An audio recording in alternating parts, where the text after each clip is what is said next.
Okay.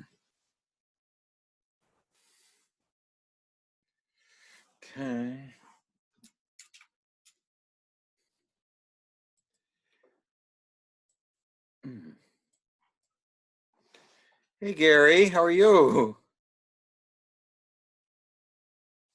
Here we go. Roy's here. Can you hear me? Yeah, and Yeah, there I okay, am. great. Hi Roy. Hi. Hi, how's it going? Good, good. Great. I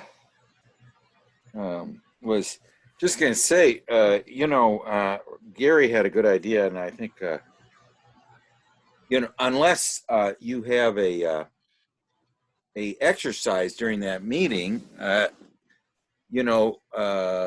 what I thought, like at like 11 o'clock or whatever, after an hour or so, then we can have a, hi Dawn, we can have a discussion about anything, including the black books or about active imagination. Because, I think we all have little experiences that we can pass tips on or something, and I think also the thing I think it will encourage us to to do active imaginations, to bring them to discuss, not just to discuss, but to what we did. I mean, it would motivate me to bring experiences like I did it this morning, and I think this morning I just tell you one thing. I had these two people I always meet there, and I said, well, I'm going to just stay out of the dream. I'm going to occupy one of you, and then you go have an adventure without me, and just see what happens there. It was okay. And the one thing I have is a lot of images, but they aren't coherent. They're just these flash. But sometimes I'll see, a little thing, and it just keeps going and going and going and going, and I follow it, and you know what I've done now is, anytime I see one of these random images, I put myself into it. Like there was some guy sitting at a desk, and he said something, and I can't remember what it was, but so I met the man with the empty desk. What's the man with the empty desk have to say? But anyway, that was, I think that's but of course, if you guys have exercises, we'll just do them. We'll stop about 15 minutes early. Is that okay with you, Gary? Oh, yeah. Yeah. The one idea I had, Yeah. I think I would discuss why before I did it. Because, so much of active imagination is visualization and being able to hold concentration. I mean, Yeah. concentration and focus is such a hard thing for most people. I mean, the mind just, it's 30 seconds and all of a sudden it's drifting somewhere else. And active imagination requires being able to hold it. So I was, yeah, and it's a strange holding. yeah, and it's a strange holding. Well, because you can't be too ego oriented. Hi, Kevin. Right. Yeah, I mean, it has to be in the background. Well, and you know what I've been doing lately is when I'm before I start it, I try to have all of my focus and my attention in a little bubble right on top of my head, where the pineal gland is. And, it's kind of where the light of lumen natura is, and Right. I try to have that going. It's almost like stepping back and being the witness. Yes. Yeah, I mean, a little bit. I mean, just try to have it all out here, Well, I thought we could, hi, Tim and Ivan and Kevin, and I thought we could just review very quickly the dreams, because I would say, especially Roy's dream, context was absolutely necessary. I mean, we, trying to do Roy's dream without context was um, completely wrong. Whatever we did was wrong. But I just thought we'd start with Tim's dream here. I just had some more thoughts about it, and especially since, thank you, Tim, for sending the write up of it too, because it had some details in it. But I'm just going to go through it real quick, because then we'll try to get into Gary's dream and Ivan's dream. And Dawn, if you ever have a dream, bring them for sure. Okay, so Tim's invited to an open house of a couple who built a house in a cave. So this seemingly, and we find out later, they're not just an ordinary couple. They've built almost this royal couple have the temple of the royal couple is in the unconscious. And we find out later, this is a very numinous place. The garage has these sweeping, undulating ceiling made of gorgeous wood, low and curved, with a texture like noodles. So the ceiling, or the upper regions of this very magical place in the unconscious, has is related to the rooted things, and yet the trees are like waves. They're almost like the surface of a water, a water feature, which would also kind of be related to the unconscious, the depths. And there's just this yes, thank you, Tim. That's helpful. It shows the undulating. Now, the fact that the some of the wood was barrel staves. Well, barrel staves are the are the container of the spirits. I mean, they're the container of wine usually, or some kind of a spiritual spirits. I mean, usually that's what a barrel's for. A wine barrel, is what I was thinking. I am sure there's other uses for barrels, and he says, yes, it's from California. Well, that also is where wine is from, so there's this aspect that the upper regions of this unconscious temple of the royal couple was formed from tree containers of the in the ambrosia of the gods. It's just an aspect of it, that it has a spiritual aspect. The barrel staves, and especially when you mention California as well, which is, it's the Golden State, but it's also has a connection with wine in the United States anyway. Then there's a narrow hallway with carved stone. So the stone walls there have been shaped into images. So the underground temple is, the stone of the underground temple is image laden. Okay. Now there's a cover over it, a glass covering, which really, to me, says these images are of great value, so they must be put behind glass. And Tim says too that he felt like he was in a museum. Well, what is a museum? That's where where treasures are kept. Very, very valuable things, and we go to the museum to see these very rare and valuable objects. So this underground temple is the place of the image laden stone, and it's very it is cut. These are very valuable, and there's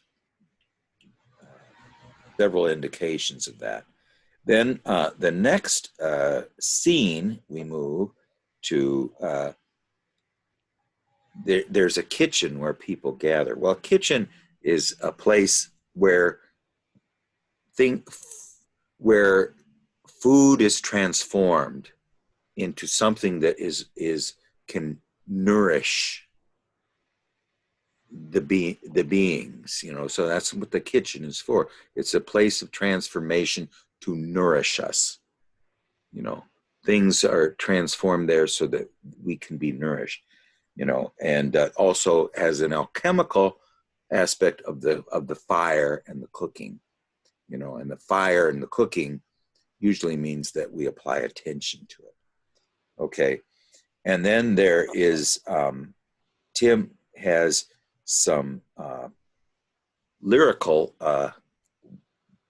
you know, he's bringing from above, he's bringing the lyrical of the above into the depths. Okay. And the anima, now she says facetiously. Do you mean sarcastically, or just, why would you say facetiously? Yeah, because the one of the guys in this group is her brother, and Oh, we would make fun together about this group that actually became kind of halfway famous, but mm. still it's Oh, the it's people. her brother, so Yes, it's not a great man. the people tree. Yeah, Yeah. Well, I mean, that's also a wonderful aspect of the. What is a people tree? that's the name of this group that they had. Yeah, but do you know the origin of the name? I Just don't, but I assume that it's uh, it's like the tree of life, made of people.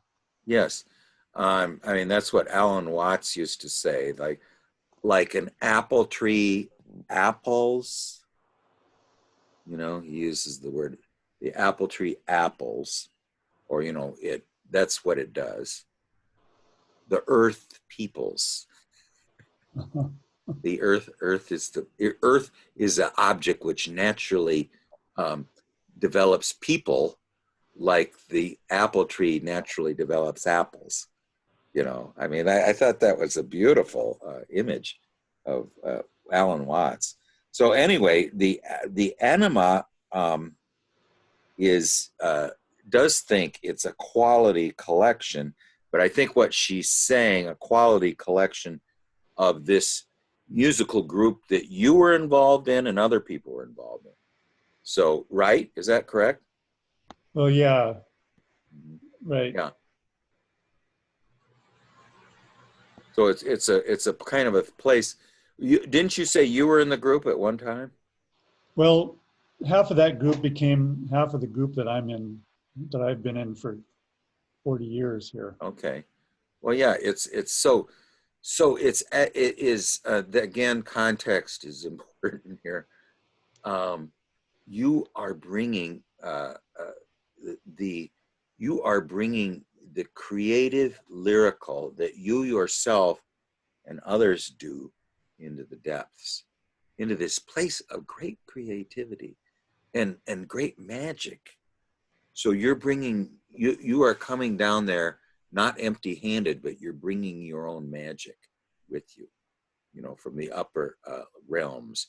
You know, in other words, this I don't know why you would bring it down there, other than you knew this was a magical place and you're bringing your magic with you. Anyway, I just had those other observations.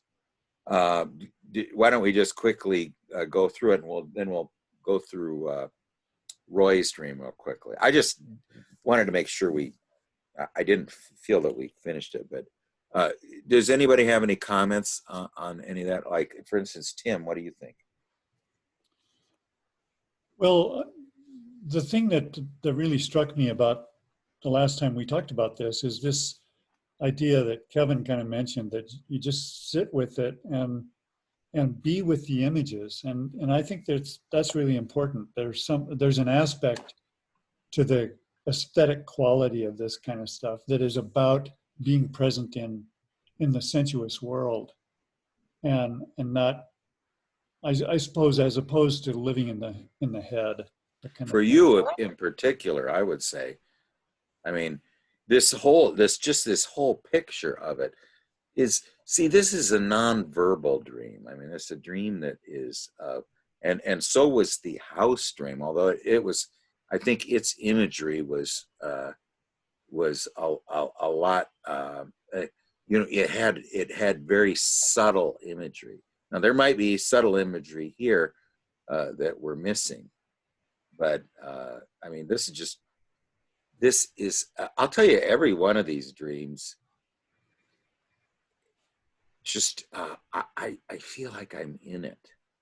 See, now this, can you imagine you're in this underground with these beautiful, you know the way that you have the hallway placed. Have you ever walked down a hallway of stone that was very narrow? I mean, it's just like it's a wonderful experience. I mean, the solidity of the stone, you know, that is not, it's not, you know, there's just something about it. If you're going into, like, say, you're going into New Grange, and you're going through the tunnel where the winter solstice just shines once a year. I mean, there's just this. It's a very, very magical place, and usually the tunnels of stone have something to do with the birth canal. oh, You know, at least in Lascaux, it does. right. Yeah, I mean, has to do with the birth canal, And and like those ancient cairns in the yes. UK. Mhm. Yeah. So I mean, that's the other thing. It's a very ancient place. You know, this is almost an eternal place. You know, a cave is so ancient. You know, and the carvings sort of bring you into a place like Lascaux or something like that. I mean, there's this feeling of the Paleolithic era, you know, and so it's a return to the primordial beginnings, you know, of creativity. I mean, that's that the cave is a very special place.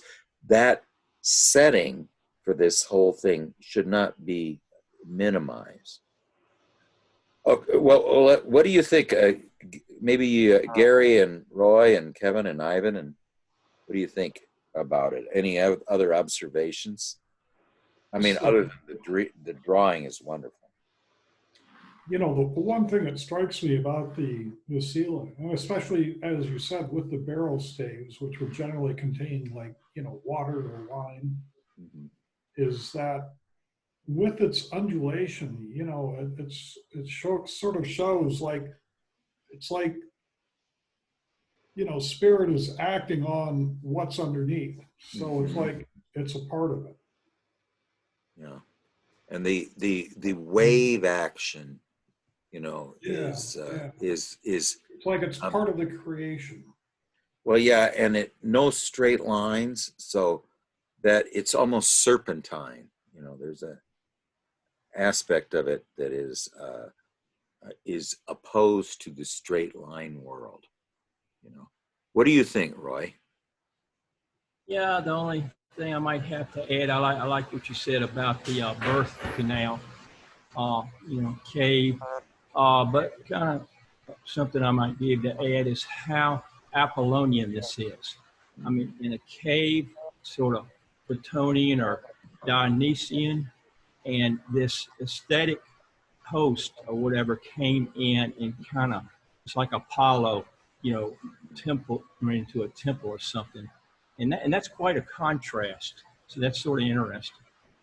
Well, and Apollo is the leader of the nine muses too. So anyway, you know, the Apollonian mind. What do you think, Kevin? Yeah, I just feel this is a mix of eros and logos in its quite raw form. So I would say you have some of Aphrodite's, I would say, and perhaps also some of the wise old man mixed together there. So, which is in the museum. You know, the wise old man Jung used to say he's 2 million years old or something, because he's storing ancestral knowledge and so on. Is the knowledge that keeps reincarnating. But you can see also in this, you have the roof. So I think it's like Gary says, you have the roofs. I feel like this is the archetypal of logos and eros mixed together, and you're experiencing that, which is quite nice. Like I said, sit with this feeling. And I think this goes also for Charles, the archetypal experience of loneliness. When is the person supposed to sit with that? One also has to sit with that feeling once one is ready. So I feel like this is how do you say, a insight into your more inner core. Yeah, you could almost say is it a picture of Tim's psyche? I mean, a little bit of the X-ray of his psyche. I mean, just aspects of it, because of the fact that it's so nonverbal. What do you think, Ivan?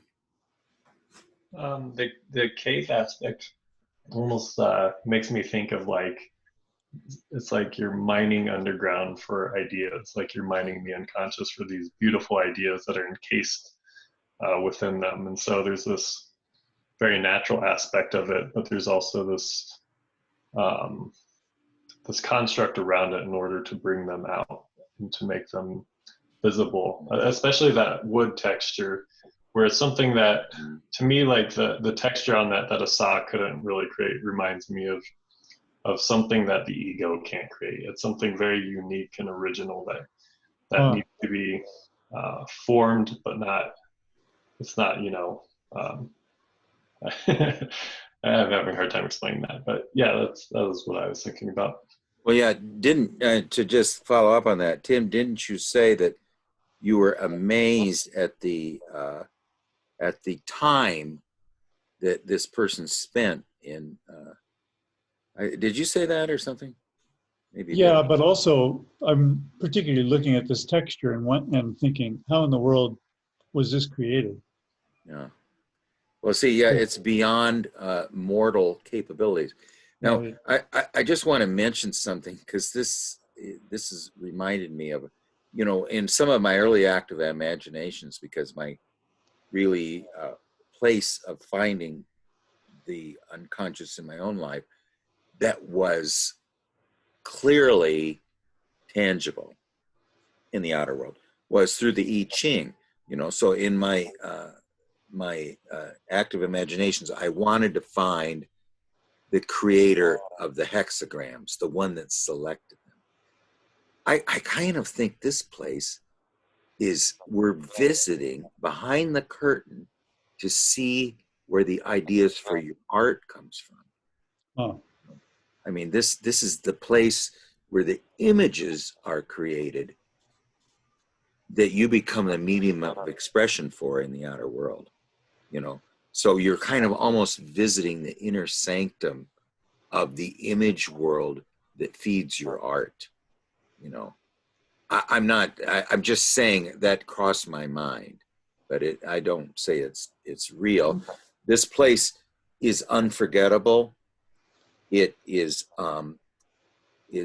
undeniably magical, and it is in every way, including down to the noodling texture of the wood, is of great value, and something that you know what they say about the philosopher's stone: it can't be created by nature.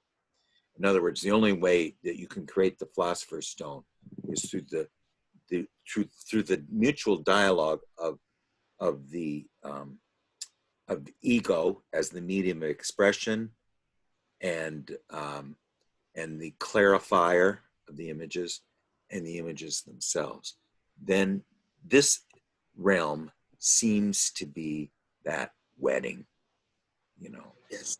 Can I just say something? Yes, yeah, sure. Remember Tim showed us an artwork he did, and I feel like perhaps that's the energy that was trying to you unconsciously tried, or was perhaps unconsciously put onto this artwork. You know, it's drawn energy from the place of your drawing, but it's the really first time you're able to see this place. I remember you showed us a picture last time. I don't know if that could help. Well, it looked to me like undulating wood. I mean, it looked like an undulating wooden table, or I mean that morphed into a tree. You know, I mean, so it had that, and it even though it was a casting, I believe, it looked like it was carved wood. You know, I mean, and it looked like it was a tree that morphed into this undulating kind of a workbench or something. Is that right, Tim? Something like that. Right. I'll bring that up so you can see it again. Yeah. This See, thing. there's a tree, there's a stump, and then there's almost what connects them, and it's a hollow tree too. I mean, there's a hollowness in it, a cavity, almost something to go down. But I mean, even though you can see it's a metal casting, it almost looks like a carving in wood. You know, like almost like, you know, when people get that driftwood, you know, and they make it into something. I mean, this almost looks like a piece of driftwood. You know. Yeah, there's absolutely no straight lines in this. Yeah, and I think that's the object of the undulating ceiling. Well, anyway, it's completely unforgettable. What a magical place, you know. Well, So, thank you guys. yeah. Okay, well, let's just quickly go through Roy's dream. See, I just want to make sure we just understand it, because we went through a lot of iterations on it. Okay, so first of all, it's a dream in his youth, you know. Now he's following this small brook through an alpine meadow. So it's a mountainous place. The water comes from the snow melt of the mountains, you know, and there's evergreen trees that line the thing. But it's just this aspect of the he's almost, you know, near the roof of the world, but it's the remnants of the roof of the world that he's following, and he's following this stream of life, and no mention yet of the dark crippled person. I mean, and the river is very cold, very shocking, and very clear with a strong current, so it's very transparent. So even though it represents some type of a flowing unconscious, things very deep in it can be seen in the very low parts. Then they come to a bridge. Now this bridge, I think I got wrong at the beginning because of something Roy said. There's 3 statues, and they are of 3 founding fathers who are at this side of the bridge that leads over apparently into the straight world. You know, I mean, it's leading into the straight world, away from this beautiful alpine meadow fed by the mountain streams. You know, it leads us farther away from it. You know, and then we discover there's been someone following us all along. Well, who could it be? And we turn around to look and face them, and it's a dark, crippled man.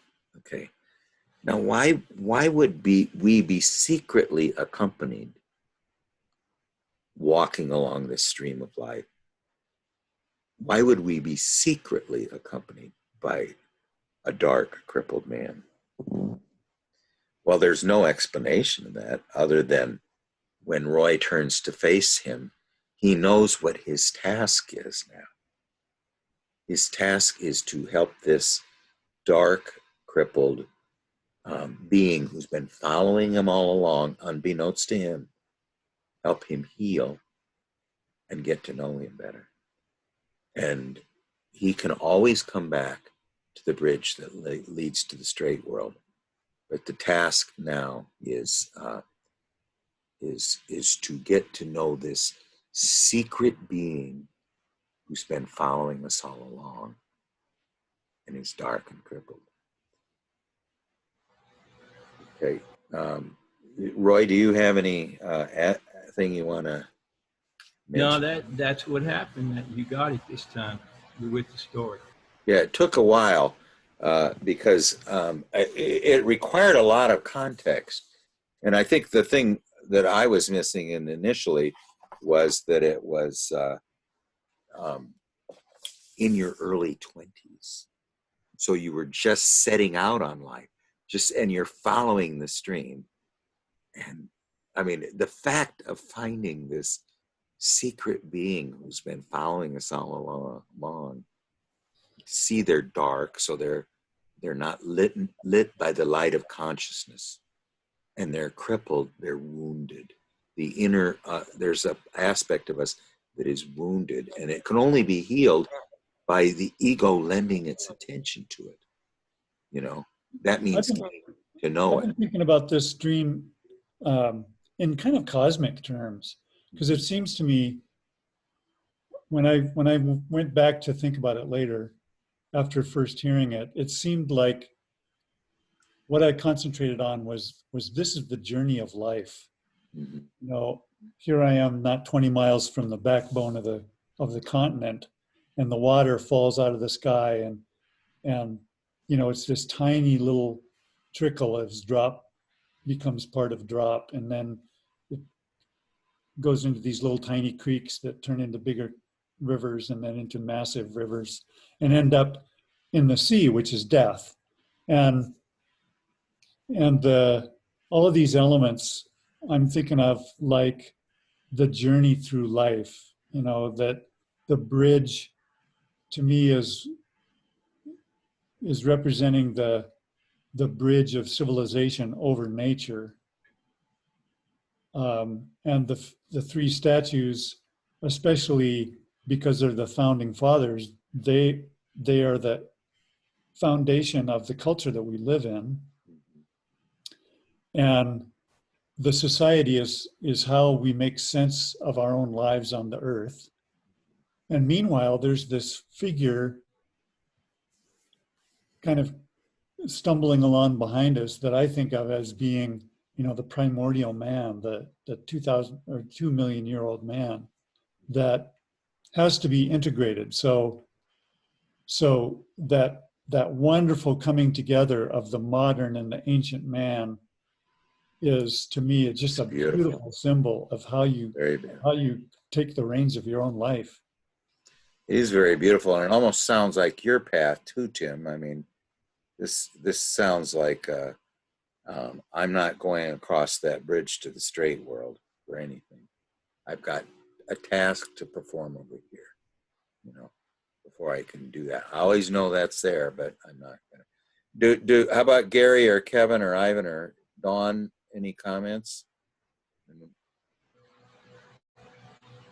I mean, I guess, you know, since this was a early life dream, you know, we kind of see that, you know, because Roy is really, it seems like he's so integrated with the other world and the, you know, his spirits and the, you know, this intuitive understanding. It was sort of a foretelling of that figure coming into greater consciousness and joining.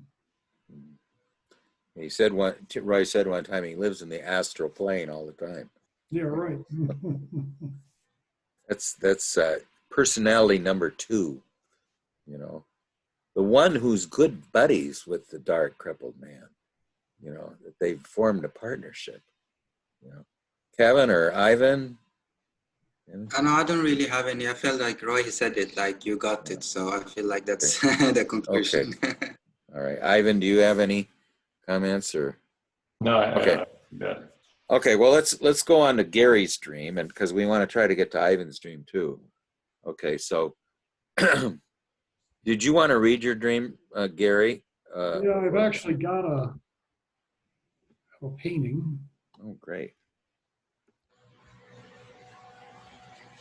So, I mean, I mean, this is like, it's almost like Tim's, and it was mostly just an image, So like, here's the realtor, and the realtor is kind of dark. He's sitting at literally like a cardboard table. He has some sort of book open, and I think this is my business partner. He's with me, and I start out over here. I'm like talking with the realtor, leaning against the tree, and I notice there's this piece of dead wood which I pull off. That's kind of like the piece, this big dead thing I pull off. And then out of there just flies thousands and thousands of moths. And when they first fly out, I think that it's wasp. So I run, and I run in this big circle with these cloud of moths just following me. And then I look back and I realize, oh my gosh, it's not wasp. So I've almost completed the circle, and then I just kind of start walking, just kind of looking at this strange thing of all these thousands of moths that are now following me and still coming out of the tree. That's the Yeah. dream. Well, yeah, it's almost so it's almost the cornucopia of moths. Yeah, Just keeps totally. you open the mother lode of moth. That's Okay. it. That's All it. right. Okay, well, let's just go through the written part of the dream. In a small mountain or desert town Yeah, with a business partner. So, mountain or desert and small town, kind of means it's remote, it's far from the collective, close to nature. It's kind of slower paced, you know.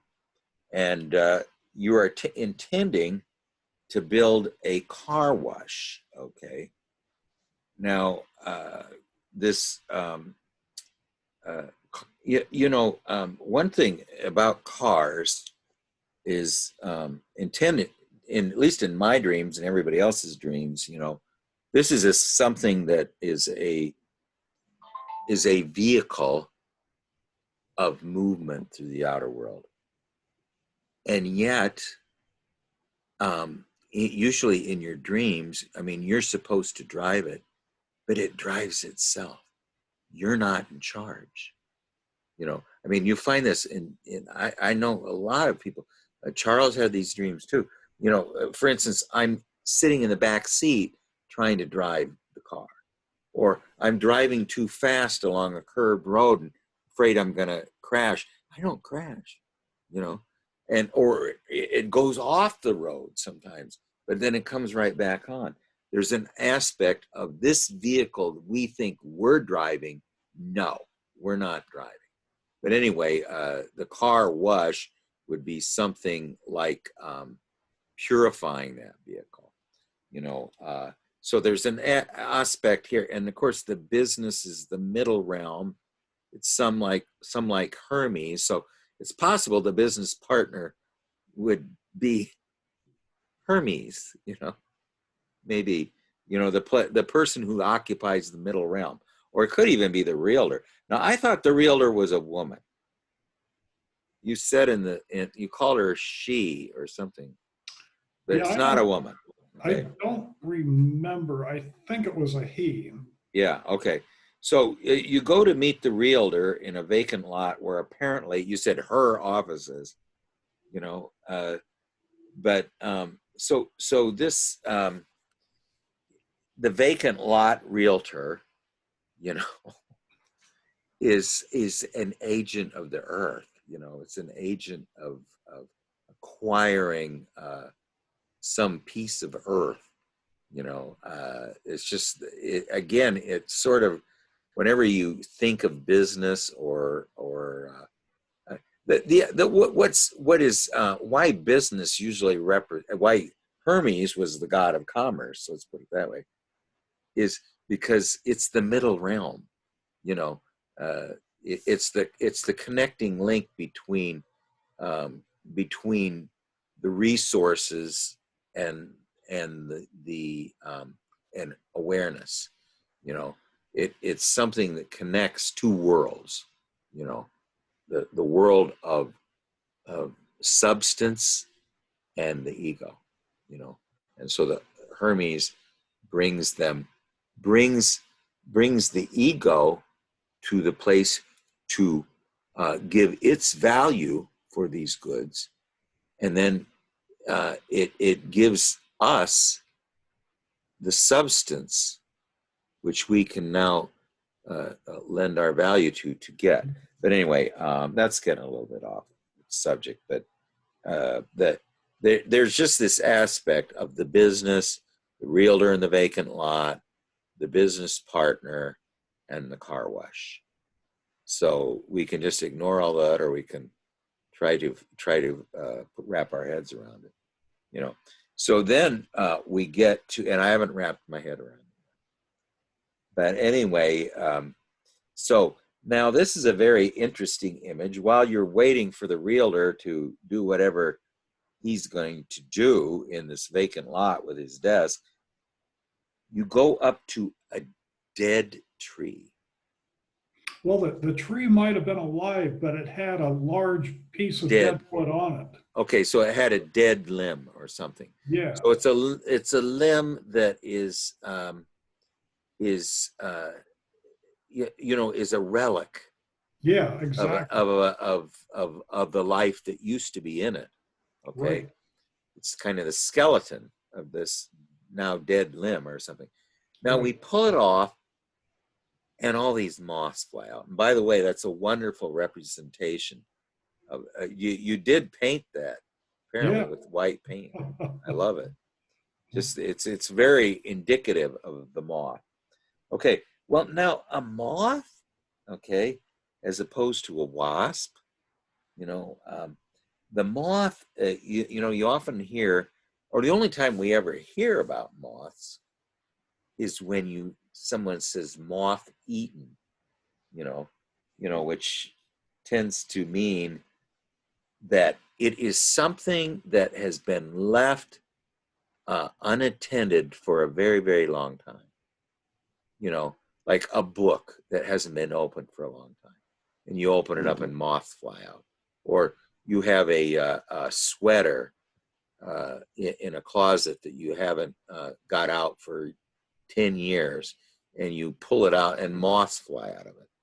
So it's a symbol of something from long ago that we have not attended to.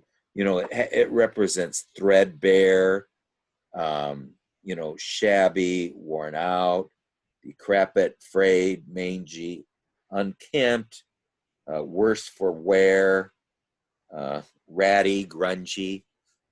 It's just some aspect of something that was left forgotten for a long, long time.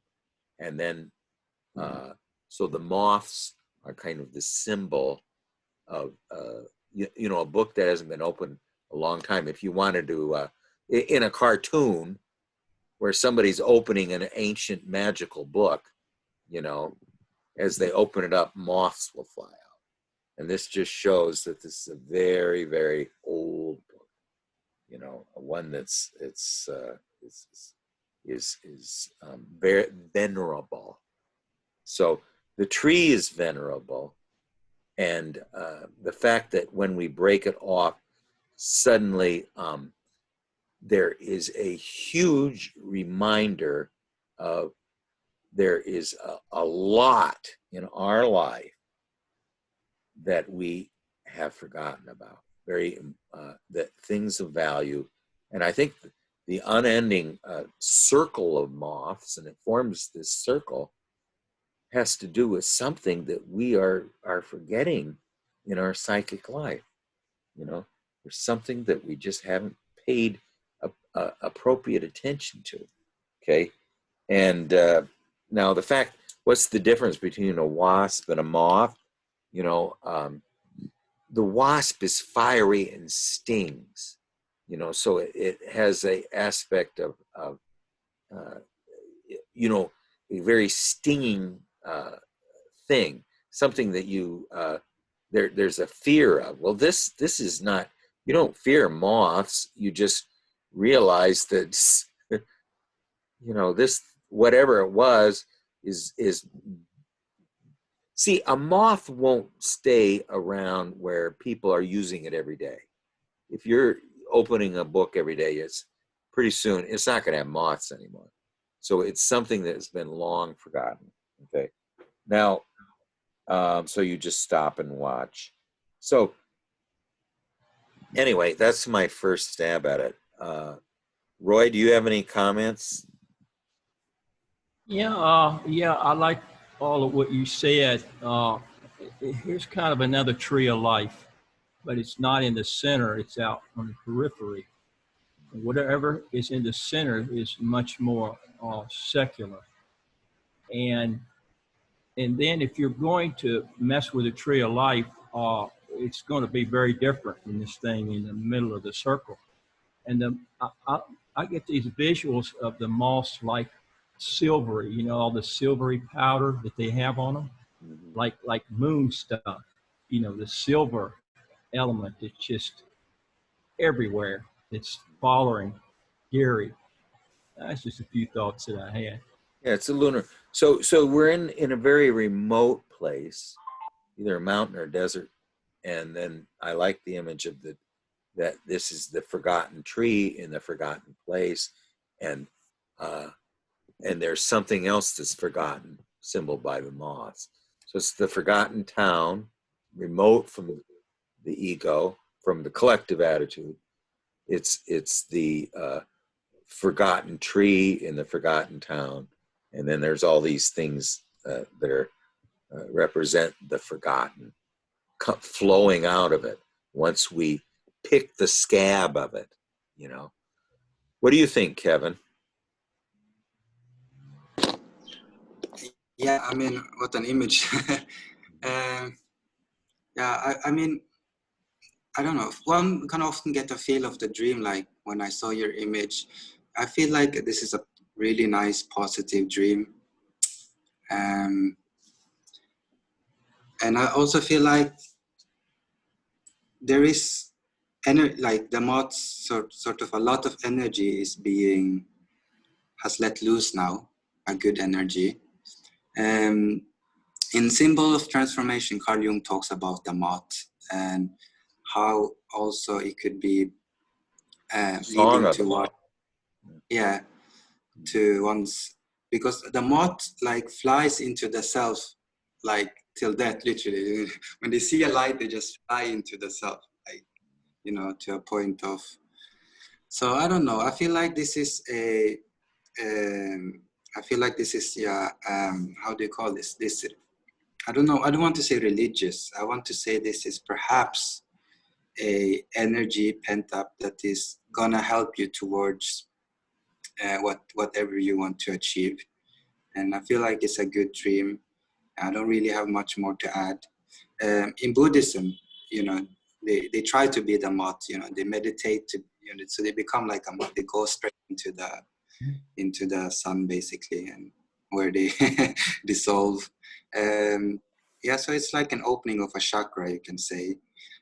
What struck me was that, like Gary says, opening a car wash is more like purifying ego, as a lucio, putting something into the water. But I think that's more of a spiritual aspect. So you want to create something more of a spiritual aspect, but the dream says, no, you're gonna move more to this more feminine aspect and opening something that is left there for a long time. So yeah, that's pretty much what I have to say. Okay, how about you, Tim? Well, you guys are really nailing this, I think. I'm just trying to pay attention to what grabs my attention about the image. And I find myself thinking about these two purple figures. So one is a realtor and the other is your business partner. And the moths, which seem to be kind of, the attention paid to something that has been neglected, that is following you in this circle. And in the middle of the circle is the business. but it's not your partner. It's this other figure. So the business at hand is separate from your partner, which seems closer to you, that is standing right by this tree. And I think of the tree in this aspect as being the thing that connects. It's like an anima that connects the spiritual with the earthly. And I don't have any conclusions about that, but that's what I'm concentrating on, is the difference between these two guys and why one is in the center and one is on the periphery, which is closer to, if it's the tree of life, it'd be closer to what really matters, I guess. You know, they seem to be very important figures, and yet they're just mentioned and they're there as a presence, and yet they aren't active, but they're there as a presence. I tried doing an active imagination with this dream, and I could feel that the realtor was actually very closely connected to the tree. And actually, the reason for the realtor being in that particular location was the tree, but that was as far as I could get. Yeah, the vacant lot is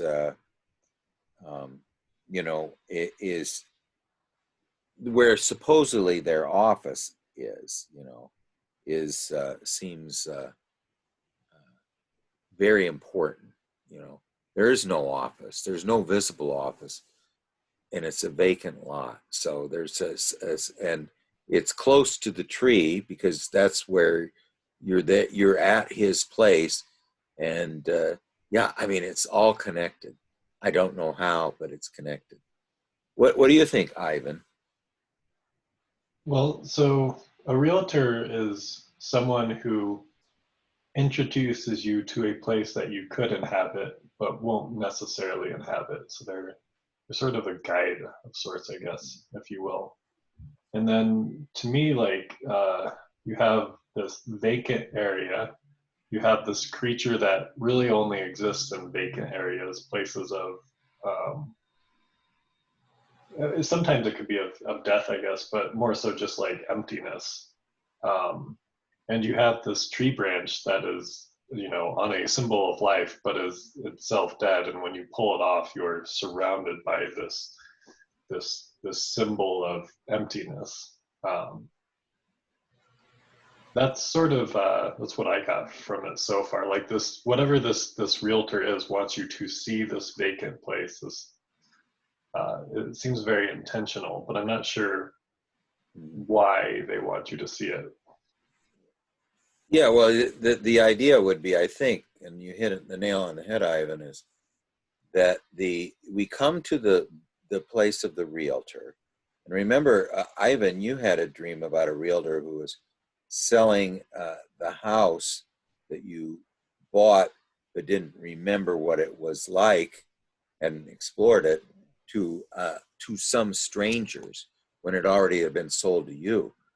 So must be a family dream that realtors come up.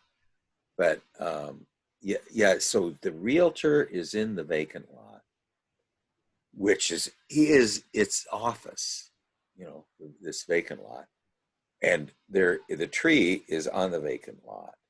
So we've come to look to transact business with the realtor. At the realtor, there is this very magical tree. It's the tree of the unlimited. I don't know, what would you call the unlimited forgetfulness of ourselves. Our forgetfulness is got it has no end to it, and it forms a circle.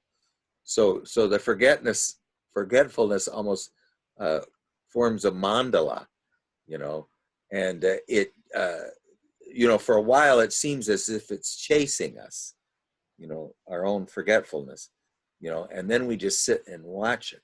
I mean, I would say that when we're looking at the circle of moths, the unending circle of moths, we're looking at a symbol of you know, that the like aletheia, you know, aletheia.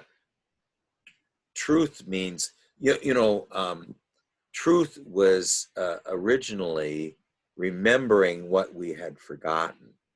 You know, I mean, when we were born. I mean, everything that there is no such thing as a new truth. It's just rediscovering the truth that we knew when we were born, but we forgot it. But in this case, I think the forgetfulness has to do with either dreams or not attending to something. Oh, Roy, go ahead. The cocoon, Cocoon of a moth. The larvae weave a cocoon. Yes. And if you get cocoon, you're going to forget everything. Yes. Yeah, it represents, there you go. See, now what would a cocoon be? It is a place where the caterpillar parts of ourselves goes into a pupa and then dissolves and becomes liquid. And then the liquid mixes together and forms a moth, you know, and then the moth comes out. But rather than a butterfly, what's the difference between a butterfly and a moth? You know, one's the day and one's with the night. yes, one's with the day and one's with the night. The butterfly is an animal that spends time with the flowers, and the moths are only attracted. They're night creatures, and so they will just become very much like your circle of moths. If you have a light out in your yard during the summer, you know, you'll see this circle of moths. You'll almost see it. So that's a good aspect too, is that they represent the night, they represent the unconscious, they represent silver lunarness, which would be the moon. So and they are also they're beings of transformation. You know, Remember Mothra? Mothra. Yeah. They made a lot of Mothra movies, Mothra versus Godzilla. Yeah. Now, what was the about? You know, man had gotten so bad, you know, destroying natural resources. One of these big early Earth things where, you know, we're destroying the planet. And Mothra had these two anima figures that sang so beautiful. They were two Asian women that sang to Mothra, and it hatched out or something. Somehow it battled Godzilla. I think it ultimately won in some of the movies where it cocooned Godzilla. It laid larvae or something in his eyes or something, and cocooned Godzilla and subdued him or something. But this Mothra thing went on. They must have made about 5 or 6 Mothra movies. I only saw 1 or 2. It was a long time ago. But, you know, Mothra was a really big-time archetype.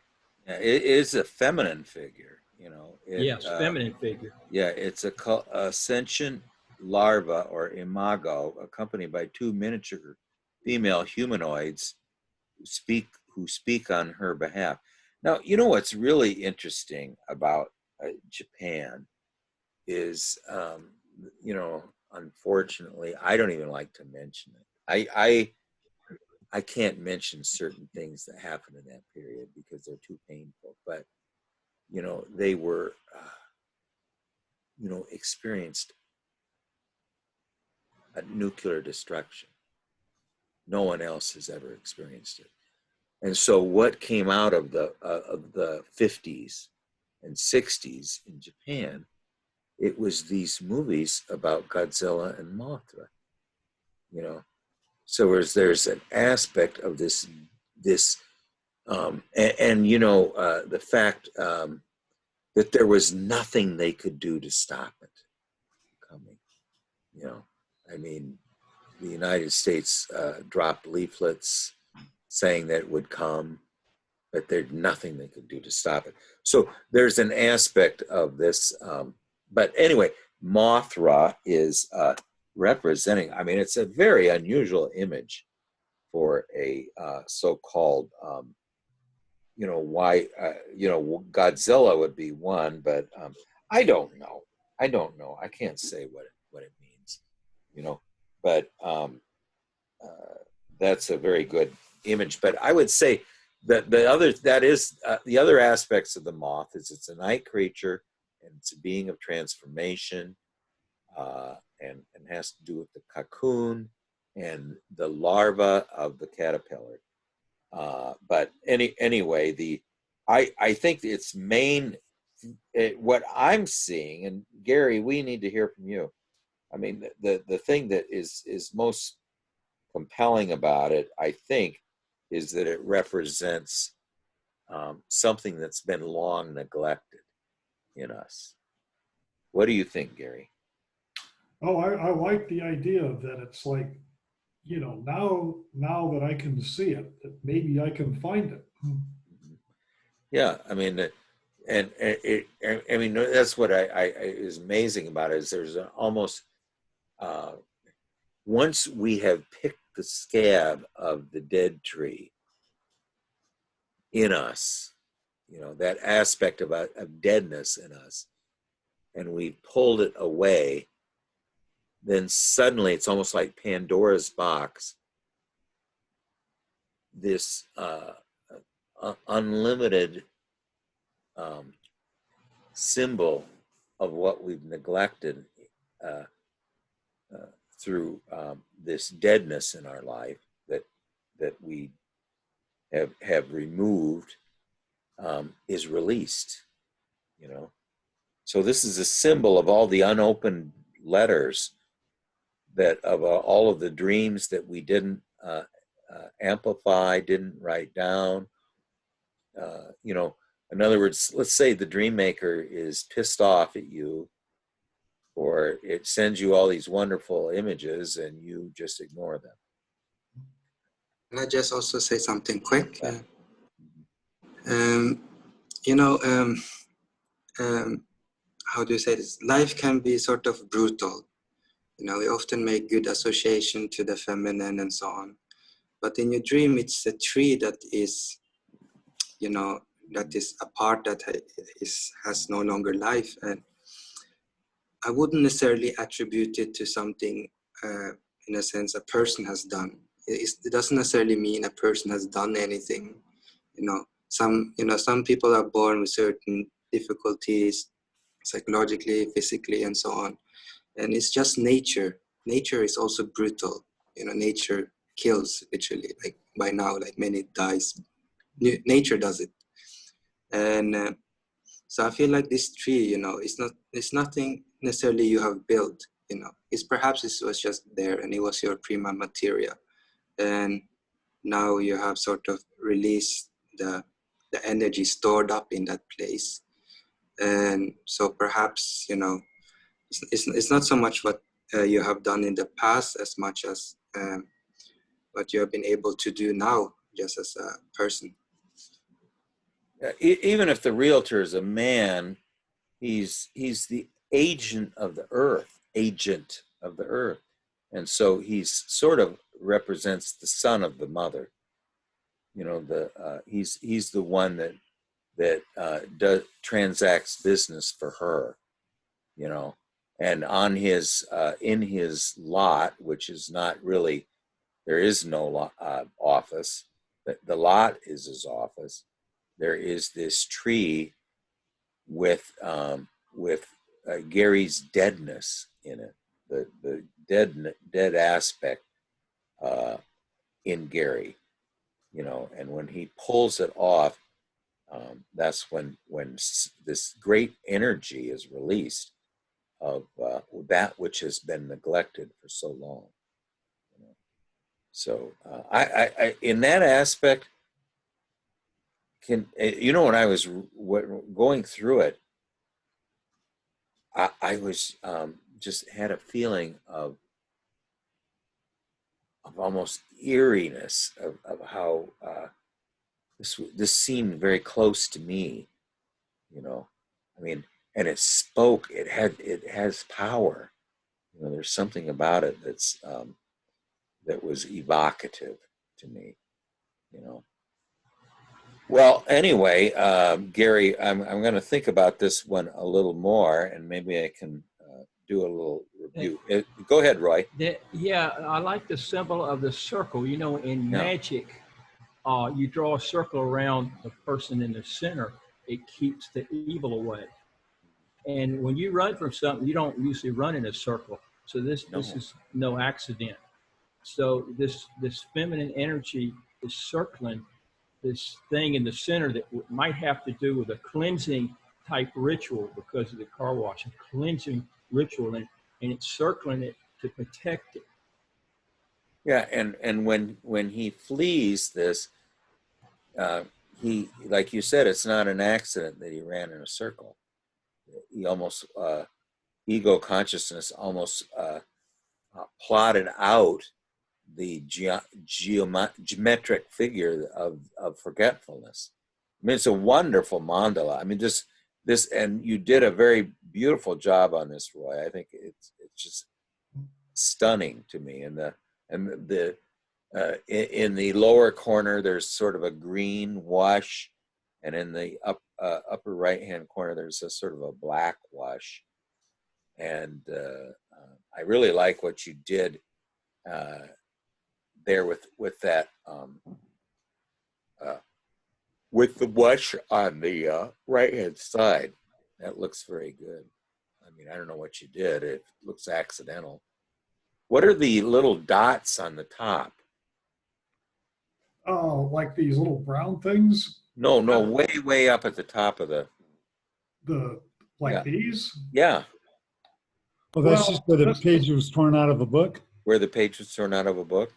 Oh, yeah. This Yeah, is, okay, all this right. is just out of a spiral notebook. Okay, yeah, I see now on the right hand side. Yeah, Yeah. almost looked like it was something like the phases of the moon or something. Yeah. Yeah. The rest of it just kind of me playing with watercolors, as a wash. Yeah, great, good job on it too. I like the colors. The tree is red, so the tree is kind of fiery, like the wasp would have been, but and it has some blue, red and blue in it. And then the figures have a royal character. They're purple.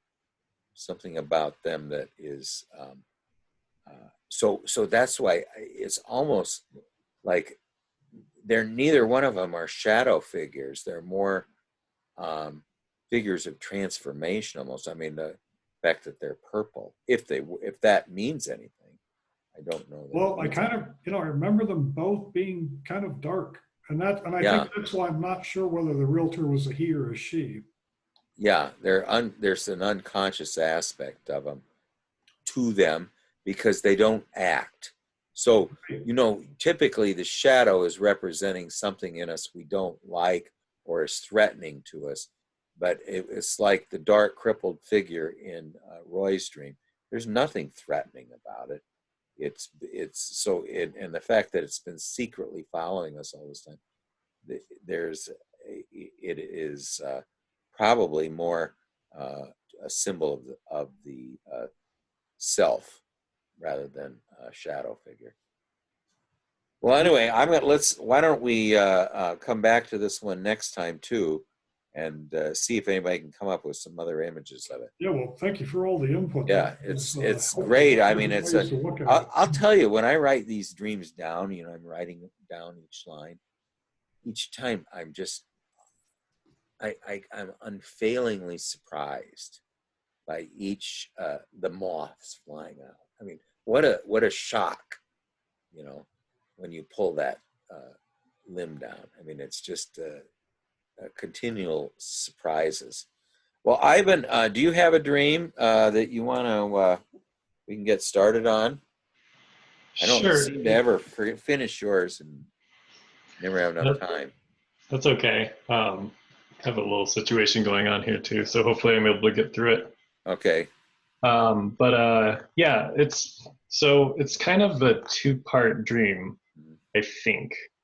I'm not sure if the first part relates to the second part or not, but the second part is what I'm most interested in. Do you want to start with the second part actually, and then maybe we can talk Well, about? why don't you just pick one? Because I think you will pick just pick what you think is the way to start.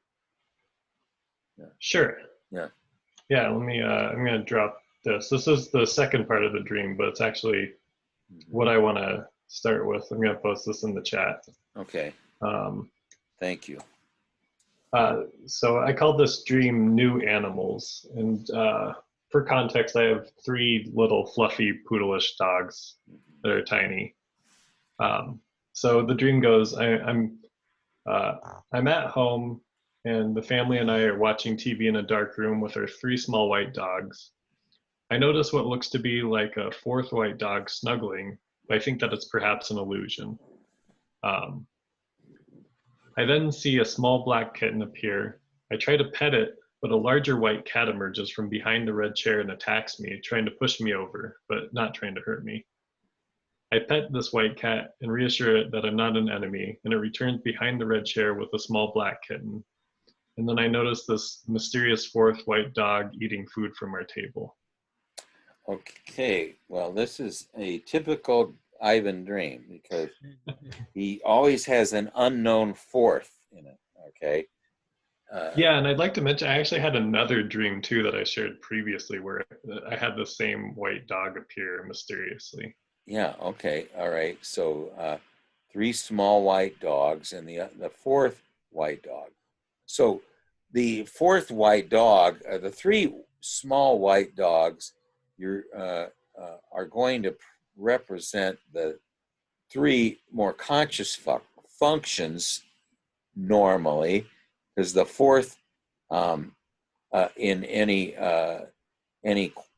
quaternio that is missing has to do with that unconscious acts, that part of us that we are blind to, that is unconscious and yet has a proven effectiveness in us. There's an aspect of it's very effective. I mean, there's things that happen, but we don't see it. So you're back at home. You and the family are watching TV in a dark room with your 3 small white dogs.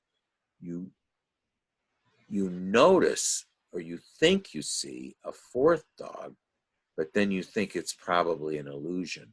So it doesn't seem to be clearly, there's this uncertainty that also appears in a lot of your dreams, Ivan, like, I bought this house, but I don't remember it.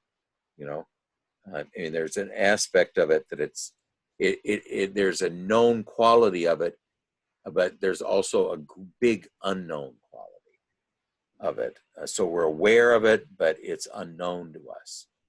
And then you see a small black kitten appear.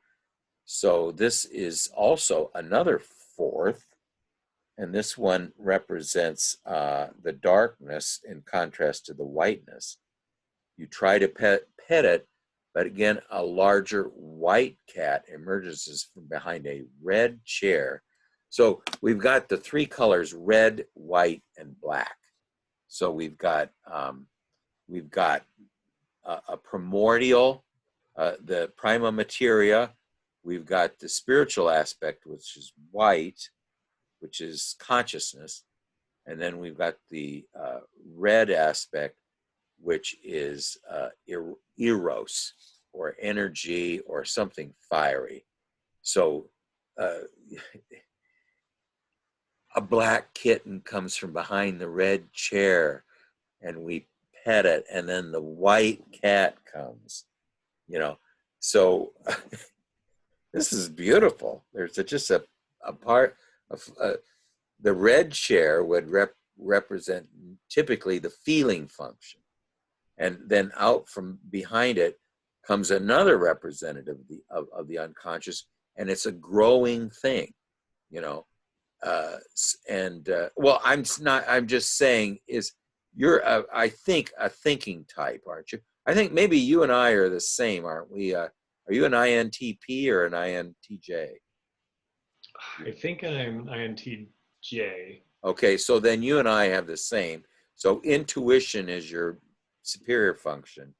Sensation is your, but in my case, you know, I'm the same. The sensation is my inferior function, but feeling is not very strong in me either. So from behind the feeling function comes the blackness. This would be the sensate function, usually also represents the feminine, you know, and also represents somewhat the prima materia, or now when you have all this black and white, you know, that means something too. But the blackness is the would tend to be something that is going to be turned into whiteness, but right now it's black, you know.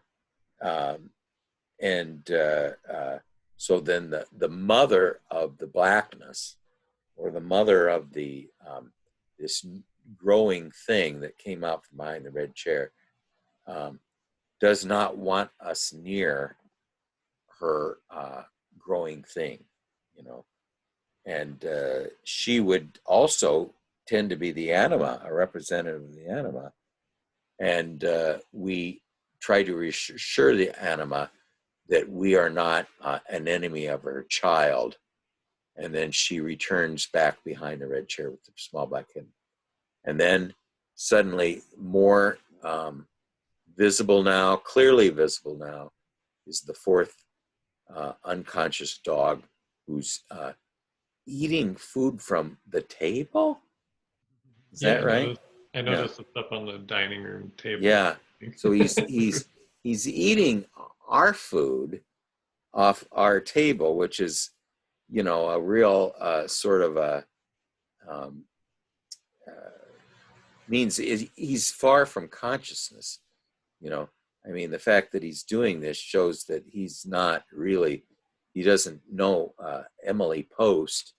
He's very far from the mannered world of the outer of consciousness. Okay, well, anyway, that's not a very good start, but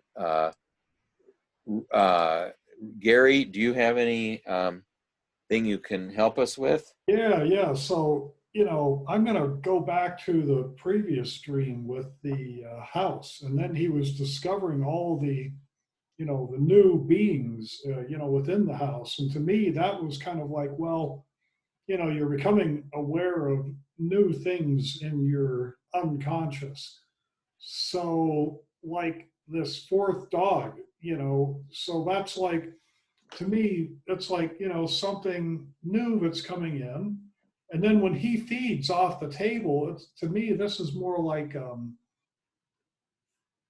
know, he's being nourished. So you have something else within you that's growing, that's, you know, going to become more conscious.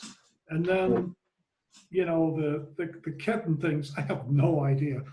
So, you know, that's like, you know, that is a lot of ways to interpret that. But to me, it's like, you know, this kind of just shows that you're more aspects are coming out within your unconscious that you're becoming aware of, that, you know, that you'll be able to work with, or become, you know, like maybe you could dialogue with, as an example. It's a feminine thing, and it's growing, and it's black, and it comes from behind the red chair. I mean, that's what we know about it. What do you think, Roy? I just, you know how me, I go out on a weird theory. Oh. You got all the animals are white except one's black. And the mother is very protective of it. And she's white. Mm-hmm. So mother, she's an animal too. She's protective of this dark thing. And then when the fourth dog comes, it's white, but it kind of misbehaves. So it has a little darkness in it. So this anima is very protective, and it doesn't want the dark thing to expose itself. Mm-hmm. Yeah, that's sort of a weird theory, but that's where I'm coming from. Yeah, well, I mean, the only new thing is is the is the only thing that's not white is the new, what's new, you know. What do you think? And probably feminine too. What do you think, Kevin? Yeah, I don't know if I have so much to say on this one. It's definitely a new aspect of yourself. I don't know what white symbolizes for you. I know in one of your dream, it symbolizes more of an unrecognized aspect of yourself. Once you found a dog in a box, you know, it's like in fairy tale, you know, you have all the dogs, then there is this and you open up, there is another dog. It's like, oh, this is a white, beautiful dog. Yeah, I don't really have much to say. It's definitely a cat as a shadow figure. It's definitely less controllable. But can I ask you, like, did cat grow while it was inside the room? Like, did it grow during your presence? No, I don't think so. It was very small. The other thing was the white cat that attacked me. It didn't like claw me like a cat would. It just tried to push me over. Okay, so I would say that's perhaps a symbol of your way to defend yourself. You know, you push people over, or you know, you don't necessarily aggressively attack them, but you just, you know, shove them away. And the dog seems to be perhaps an instinct which now try to break boundaries. You know, if a person sits and eats and the dog come, you know the dog is doing it consciously. It feels guilty, you know. So I feel like that's a part of yourself that is perhaps waking up now. So I don't know if it has something to do with work or anything that this part of yourself is being triggered. Yeah, that's pretty much what I had.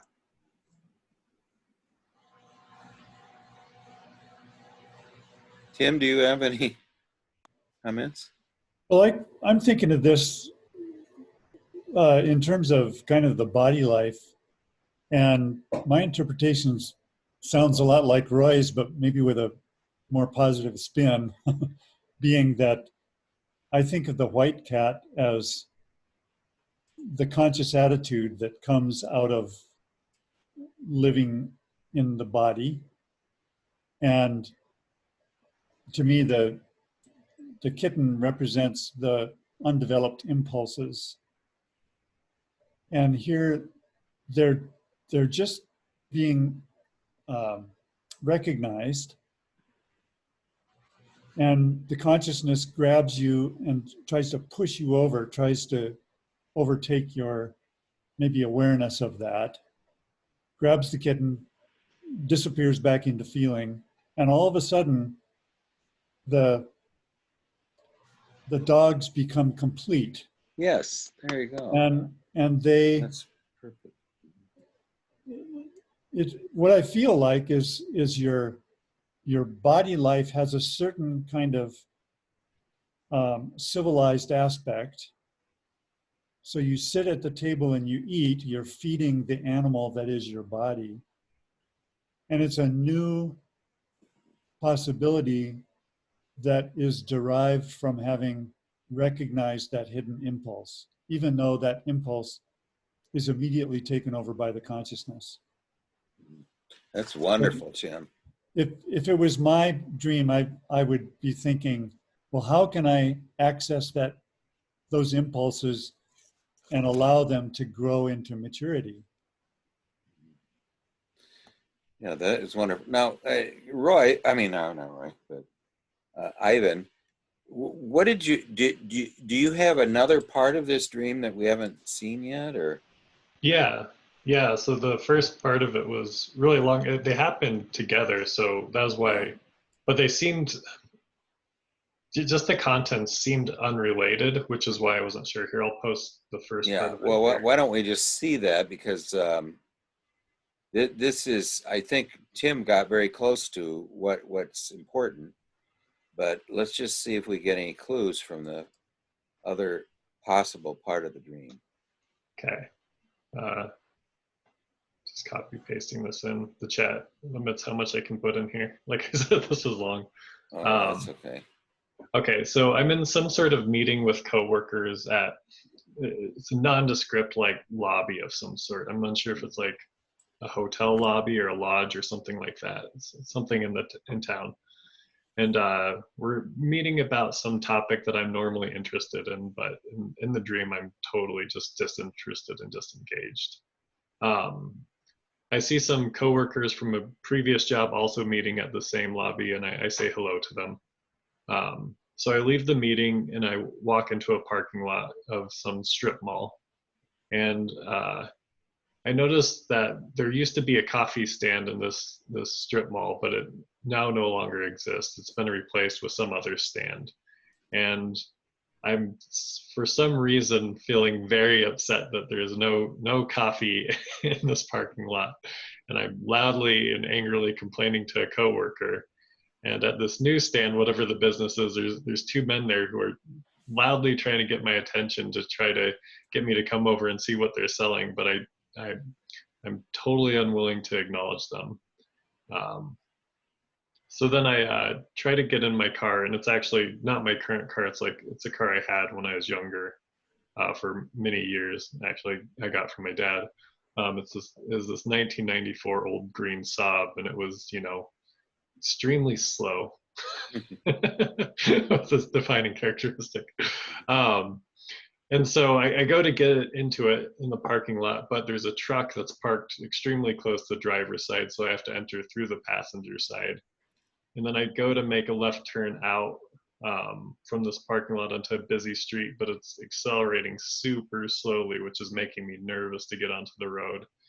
And then when I get to the next red light, I actually move it forward like a Flintstones car, like I'm using my feet to pedal it forward to get through the intersection. And that's when I get home to this next part of the dream. Okay. All right. So let's just kind of review it. I mean, just to get into, because I think this is setting the stage for the second part. Okay. You're in a meeting with coworkers, and in something that is disinteresting to us. And so even though the meeting is going on and it is something we're interested in, we're distracted by something. So finally, we just we let it go on without us. We leave in the strip mall, and there is no coffee there. So there's no coffee shops, and this upsets us. And then there's two men with a newsstand of some sort where the coffee stand was, and they are loudly trying to get me to see what they're selling, but you refuse to acknowledge them. So the coffee would be some kind of a brewed drink, or some that is, is now how that affects.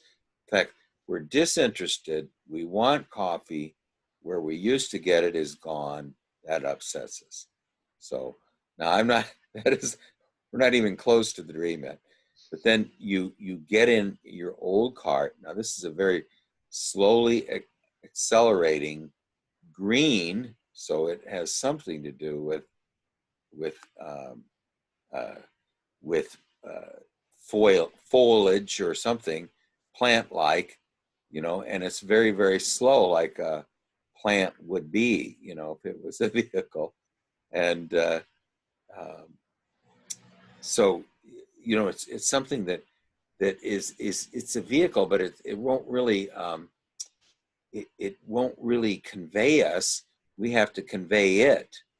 So anyway, now we're not even close to where we need to be, but why don't we just talk about it, and then next time I hope we're gonna really resolve something. I know if I brood on it, I will. Well, right now I'm a little lost. I'm not lost because of the dream, but just pulling it together. What do you think, Gary? Well, what I think is that does lead into it because, you know, he's not quite interested in what's going on.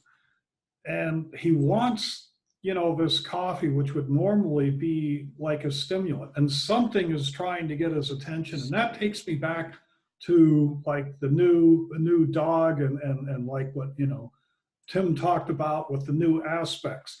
And then this vehicle, which would normally transport you from place to place, instead is like you can barely move it. And so, again, this is kind of going back to aspects that you need to be aware of, but for some reason aren't. And that's kind of where I'm at. Yeah, well, that's a very good help. The fact that the coffee is a somewhat of a stimulating ambrosia, you know, and we need it because we're disinterested in what's going on. So we're going out looking for some stimulant because this is not stimulating us. What do you think, Roy? Yeah, I'm going back to the black kitten theory. Yeah, there's something mischievous coming out, but this old protective animal is not going to let it come out. It's not going to let Ivan connect to it. Hey, the dog at the table's enjoying himself. Ivan ain't enjoying himself. The dog at the table came out at the end. It was influenced by the black kitten. You know, this is a foot, but you know, Ivan ain't, you know, hooked up with it yet. Okay, well, Tim or Kevin, do you have any closing comments? And then we'll take it up next time, Ivan, and I promise I will pull it together because great ideas so far. Tim? Yeah, I just Oh, go feel ahead, like Kevin. I'm sorry. I just felt like I said, it has perhaps something to do with your work. And yeah, so I feel like it's a constellation of a newer part of yourself, and now your more aggressive energy is coming out in service of wholeness, and that the old car, you know, often when we get in touch with new energy of ourselves, we revert back to an old attitude, and this is what's happening. So you go back into an old sub, which is no longer working for you. So it becomes somewhat of a childish by the end of it, but it's a very normal. You see this with everyone, I guess. Yeah, the slow like molasses part of the sob is I think very important. What do you think, Tim? Man, I've got nothing on this one, and Yeah. it reminds me of so many of my own dreams that I just have no idea where to start with them, and this is like that for me. Well, I kind of have an idea where to start, but I'm going to have to. I think if I brood on it a little bit, I'll be able to get into it next time. And I think it's going to lead into the second part of the dream. At least it's going to set the stage for the interpreting of the second stage. Now, Dawn, if you have a dream, make sure you get it to us. You know, you can do anything you want, Dawn. You're the boss. So, but I'm just saying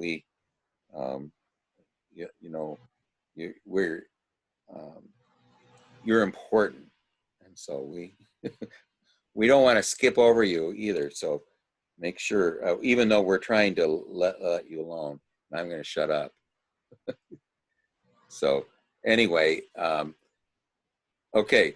All right. Well, we'll take up Ivan's dream next time, and so then, you know, I think Kevin, you're about due, aren't you? We haven't had anything from you for a long time. Sure, I have a dream for next time. Okay, great.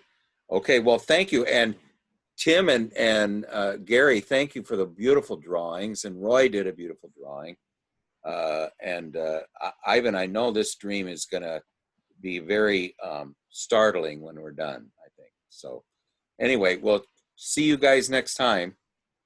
Okay, bye guys. See you later.